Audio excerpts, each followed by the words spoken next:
this is Tara. Today we're studying Sutra number 23. Before I go ahead, please do check that you are subscribed and click the bell notification so that you get updates every time the next Sutra is uploaded. What is Sutra number 23?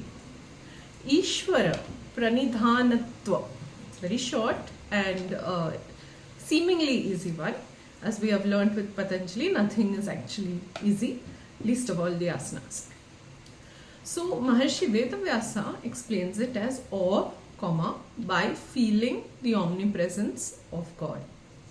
So Ved Vyasa is basically answering the question, does samadhi become easier in this way? And he says, Ishvara is drawn to a sadhaka by the devotion one feels for him. And he becomes gracious to him by merely wishing attainment. Swami Satyananda goes a little deeper. He says, or by devotion to the Lord, a sampragnata samadhi can be attained. So he says that usually Ishvara is translated as God. But we do not mean a person, but a supreme spiritual consciousness. It is neither physical nor mental. And if a person, that is a sadhaka, finds himself incapable of going through the stages of faith, energy, etc., then he must use the path of devotion. And he says this is applicable because many people cannot put in the required effort. And so what does that mean? Does that mean that they never will attain the goal? No. So Patanjali is saying that the path of devotion is also valid. The word va, pranidhanatva, va, shows that an optional method is being prescribed. Pranidhana means complete, absolute placing of awareness, mind, thought and consciousness into Ishvara. Now some describe this as self-surrender, some describe it as fixing the consciousness, some say it is placing awareness in Ishvara. So Swami Satyananda says first you have to have a clear understanding of what is Ishvara, okay? And he is one of the few, and this is why, I've said that a comparative study of the bhashyas is absolutely necessary, because Swami Satyananda is the only bhashya is the only commentator in which he points, in whose bhashya he points out that Sankhya is an atheistic philosophy. There is no concept of a creator God. So then why is the concept of Ishvara introduced by Patanjali in the Yogasutras? Okay, and he says both in Sankhya as well as in Buddhism there is no concept of God. They are atheistic philosophies. So he says, then why is Patanjali speaking of God here? So he says perhaps he brings it in for the welfare of all beings, because he says that a teacher should never impose their beliefs upon a student. And he says there are three concepts of God.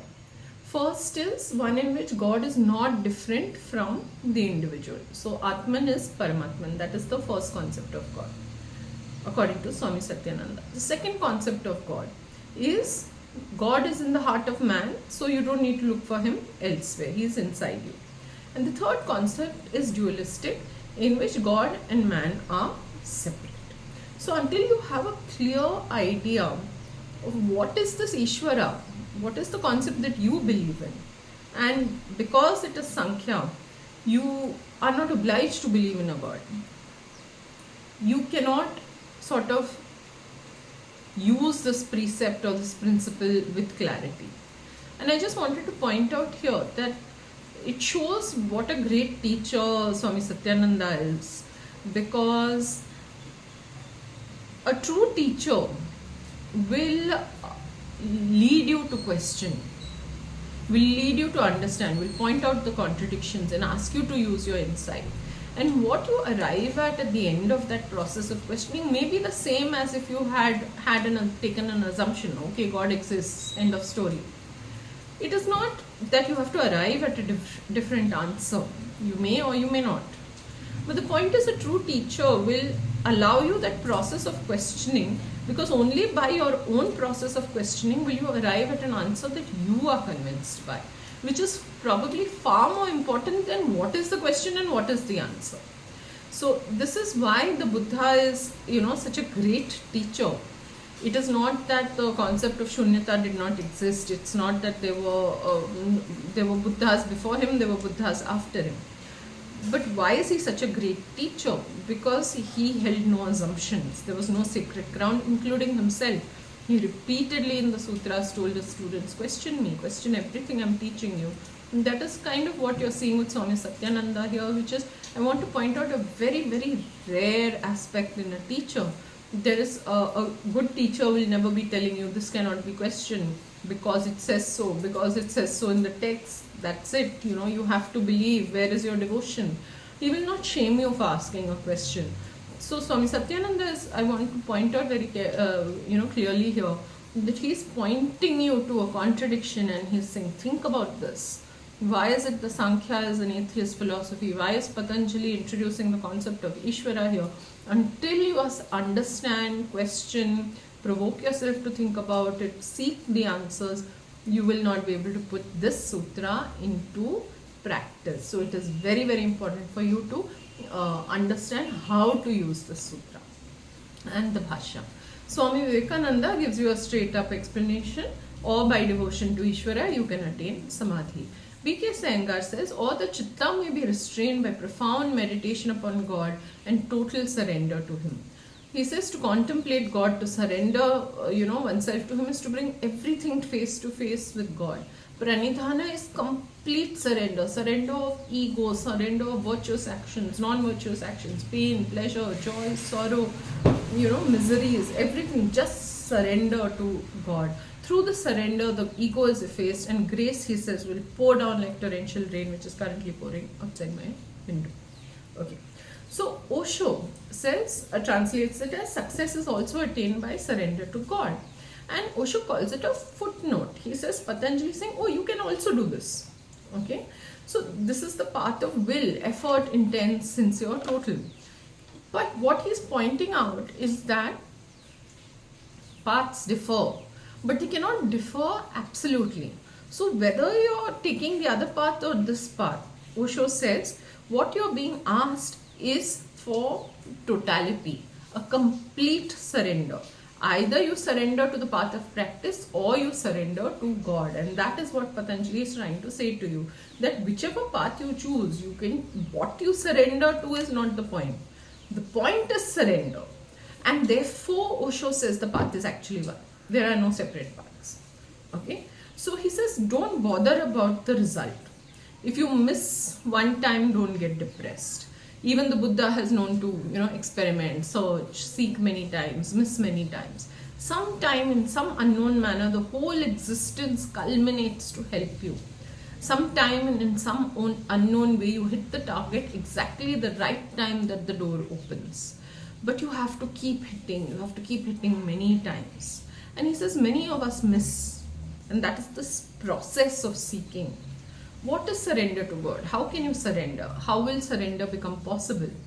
It becomes possible if you make many efforts and you go on failing. You depend on yourself, you depend on others, you try this, you try that. It's kind of like, think of it this way. Say that I have some major disease like cancer, right? And I've tried everything and it's not going away. And you reach that point where you say, somebody comes and says, there is this guy in Mexico selling a cure, and you say, I will try it. I will try everything to get rid of this disease. In that sense, samsara is a disease. It's a terminal illness because it is leading us constantly into the cycle of death and rebirth and death and rebirth. And we are not able to rid ourselves of these chittas and the vrittis. The vritti sitting in the chitta that is manifesting this mind. It is essentially a cancer. Okay. So you have to reach a point of surrender where you say, I will surrender to the process of just getting myself rid of this, okay, of this delusion. And Osho says, you stand up, you fall, you stand up again, you start walking. Then a moment comes when you have been falling and falling and falling, and you come to see that your effort is the cause, because your effort has become your ego. I must conquer this, and that becomes the struggle. We see this a lot even when we are practicing asanas. So, there's an asana that is very difficult to conquer, and it becomes the struggle of your will. How can I not get this asana? I must stand here, I must hold this, I must stand in this way. And it becomes, then the ego is rising, and then you will not get the asana. So he says, this is the problem on the path of will. And he says, over here, Patanjali is not, getting into a debate, does God exist or not? The point is not whether God exists or not. He says, without God, without this notion of God, there is no concept of surrender. What are you surrendering to? Are you surrendering to the path? Are you surrendering to the practice? Are you surrendering to God? For Patanjali, Osho says, even God is a hypothesis to help you. Saying whatever you want to surrender to, surrender. Just surrender. Okay? And he says everybody is a seed and has a potentiality to become a God. And when you surrender, you will realize there is no God because you become the God. Okay? So Barbara Stoller Miller says the cessation of thought may also come from dedication to the Lord of Yoga. And the identification, and in this she is explaining Sutras 23 to 29 together, where she's talking about the identification and role of the Lord, Ishvara, in yoga varies according to the schools of practice and interpretation. And she says for Patanjali, the Lord is not a creator God, rather a representation of the omniscient spirit, that is Purusha, as the archetypal yogi, which is Yogeshwara. And she points out that Shiva is known as Yogeshwara, and also Lord Krishna is referred to as Yogeshwara in the Gita. And in the Gita, Lord Krishna, when referring to himself, says every creature's timeless seed. And Patanjali seems to be saying that the seed cognition does not germinate in the Lord of Yoga, since he is self-contained and omniscient. This would be the case for a yogi who has realized the true nature of his spirit. So Patanjali's use of the terms dedication, pranidhana, may be related to the Buddhist bodhisattva pranidhana, a vow to forego final liberation to help other beings. And she says this suggests Patanjali's sense of dedication is not primarily one of worship, but of commitment to the discipline represented by the Yogeshwara. Nonetheless, it also opens the way to synthesizing yogic practice with other religious and moral observances. Thank you so much for listening. Please do come back tomorrow for Sutra number 20.